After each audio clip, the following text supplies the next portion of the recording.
On retrouve nos chers invités pour la suite de votre émission Regard croisé sur New World Info. Pasteur Edo Komi, président du mouvement Martin Luther King et Credo Tété, journaliste et directeur de publication de Le Médium. On va faire le bilan de l'opposition togolaise en 2022. Pasteur Edo Komi, vous êtes, on peut le dire, proche de l'opposition qui a perdu la route pour la présidentielle depuis 2020. Et elle a perdu, si on peut le dire également, ses repères. Qu'est-ce qui s'est passé en 2022 et qu'est-ce qui se passe au sein de l'opposition du Togo? Vous savez, c'est un exercice difficile sur ce plateau, parler du bilan de l'opposition en 2022. On sait que depuis 2020, depuis l'élection présidentielle 2020, qui a suivi du coronavirus. Bon, donc, dans la foulée, des décisions ont été prises pour interdire les activités de l'opposition. Enfin, des activités sur le terrain, des activités politiques. Parce qu'il y avait coronavirus, peut-être. Parce qu'il y avait coronavirus. Et nous savons comment est-ce que ça a été géré. On a mêlé tout, on a mis tout.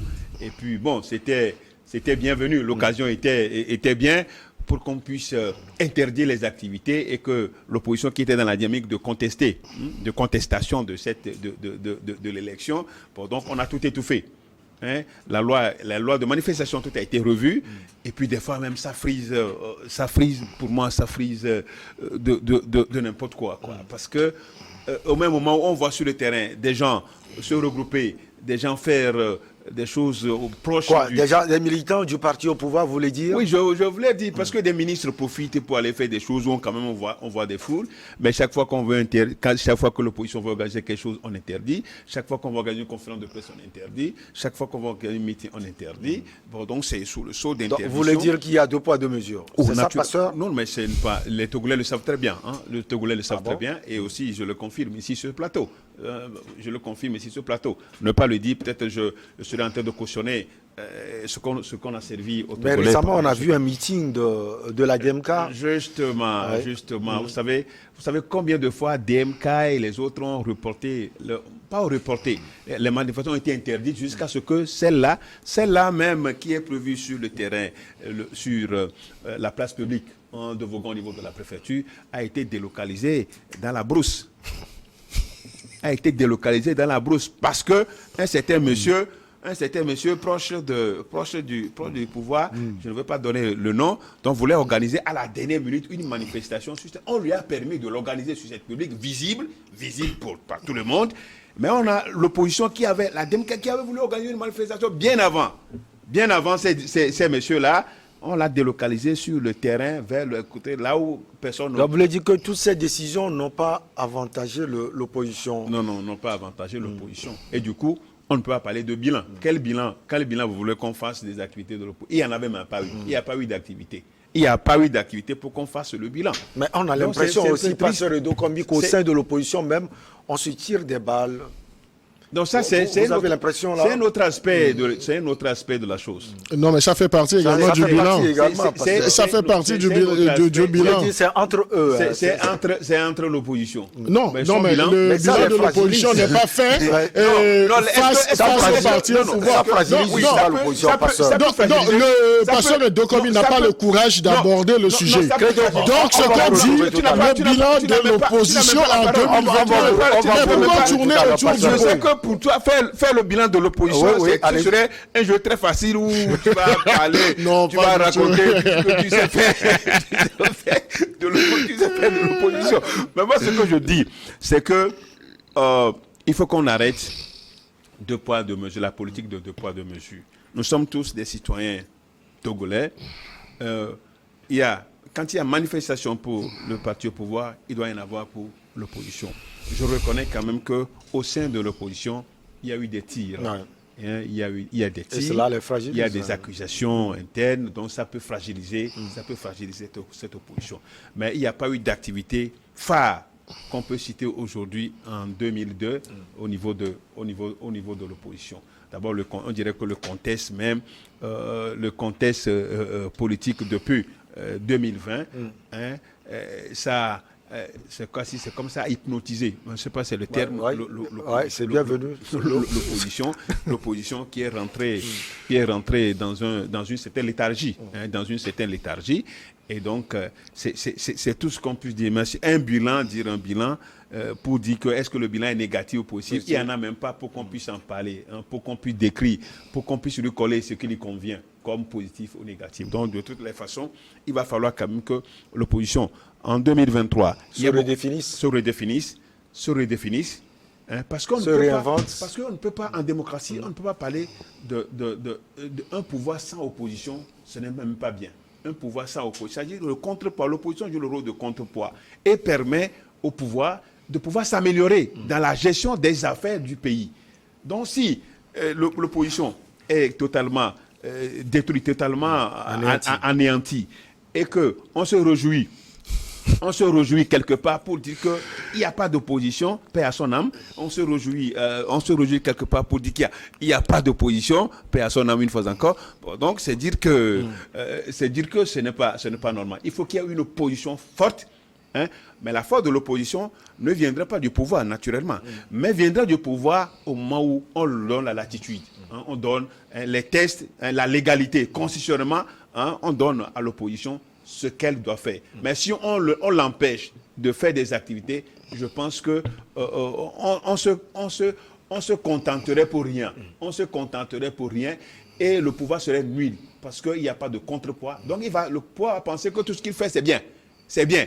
Et il n'y a pas l'opposition en face pour pouvoir lui dire non, ce que vous faites, ce n'est pas bien. Voilà ce que vous devez faire. Voici ce que vous devez faire. Donc voilà un peu moi, ce que je peux dire par rapport à ce sujet. Vous avez utilisé un verbe tout à l'heure, hypnotiser. Certains parlent même de coma profond de l'opposition togolaise. Et tout a commencé, Credo Tété, peut-être depuis les élections de 2020. Oui, depuis les élections de 2020, mais tu permets que je dise que devant certains sujets, je prends plaisir à suivre mon cher aîné ami, le pasteur Edo Komi, parce que c'est quelqu'un qui est fort en gymnastique pour essayer de planter un décor autre que celui qui est la réalité. Je crois que le sujet qui est soumis à notre réflexion aujourd'hui, c'est le bilan de l'opposition en 2022. Qu'est-ce que ça voudrait dire? Nous plaçons l'opposition dans le contexte de l'année 2022 qui tire à sa fin. Qu'est-ce qui a été fait? Qu'est-ce qui n'a pas été fait? Est-ce que cette opposition a été entreprenante, a été visible, a voulu faire, a réalisé des activités? Mais moi, je dis, s'il faut donner l'état du patient opposition sur le plan de la santé politique. Donc c'est une opposition qui n'a pas qui a été presque inexistante, qui n'a pas été le petit pan n'a pas été disons entreprenant. Donc c'est une opposition qui continue toujours par végéter dans l'absence de stratégie politique et c'est une opposition qui passe disons tout le clair de ce temps à se tirer les balles dans les pattes. Donc il faut avoir le courage de le dire. Ce n'est pas sortir de façon circonstancielle pour dire qu'on aurait bien voulu organiser cette activité. Non, je crois que l'opposition togolaise permet beaucoup plus aux partis au pouvoir de se définir. De se définir parce que eux-mêmes, ils n'ont pas les moyens ou bien ils n'ont pas, disons, les outils nécessaires pour essayer de jouer le rôle de parti politique de l'opposition, mais ils font des à peu près qui confortent le parti au pouvoir de vite se rattraper. Donc là, aujourd'hui, le bilan, c'est un bilan assez macabre de cette opposition. Le pasteur Edo Komi, par des gymnastiques, a essayé de justifier l'injustifiable. Est-ce que ce sont vraiment des gymnastiques? Il y a eu des interdictions quand même. Non, mais le climat, la crise sanitaire n'a pas été voulue par le gouvernement ni par le parti au pouvoir. Mais le pasteur l'a dit, au même moment, on voit certains partis politiques, on voit quand même des groupements, des rassemblements. Les analystes l'ont dit, à Néron, à Ségbé, et dans quelques localités du Togo. Non, mais je crois qu'il y a eu des regroupements qui ont été bien encadrés et cela incombait également de la responsabilité de ces premiers acteurs de ces regroupements. Donc l'opposition était incapable. Non, vous savez, l'opposition a été incapable de le faire. Non, l'opposition il n'a dit pas les responsables, donc peut-être que les responsables de l'opposition ne sont pas aptes à encadrer ces Non, manifestations. je le disais, l'absence de stratégie insinue quoi? Un manque de responsabilité de la part de... Donc là, si on dit absence de stratégie également, il faut interroger la vision et la mission même de cette opposition. Quelle est cette vision de cette opposition?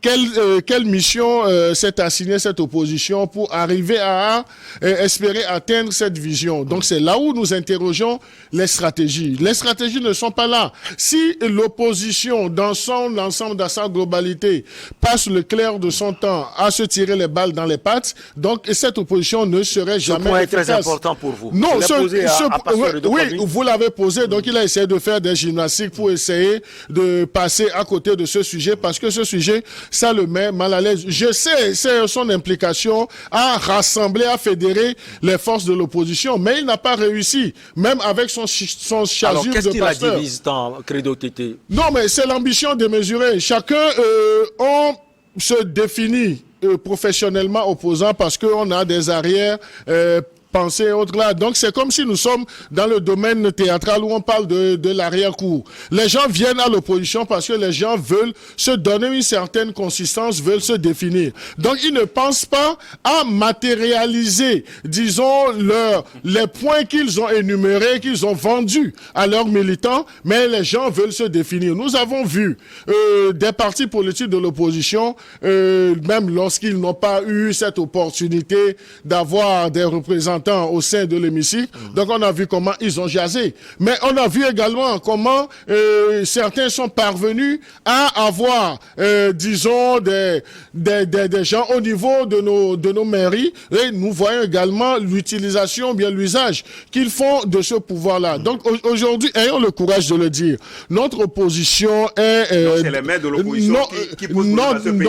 Notre opposition posent problème à ce pays. Non, je n'ai pas dit ça. Avec Peut-être que... Non, je crois que j'ai parlé français. Il y a seulement 2019. Je crois que j'ai parlé... Je crois que j'ai parlé français et le pasteur est d'Okomi. Je sais qu'il comprend bien les choses, mais il trouve... Non, parce qu'il est adepte de gymnastique, je l'apprécie.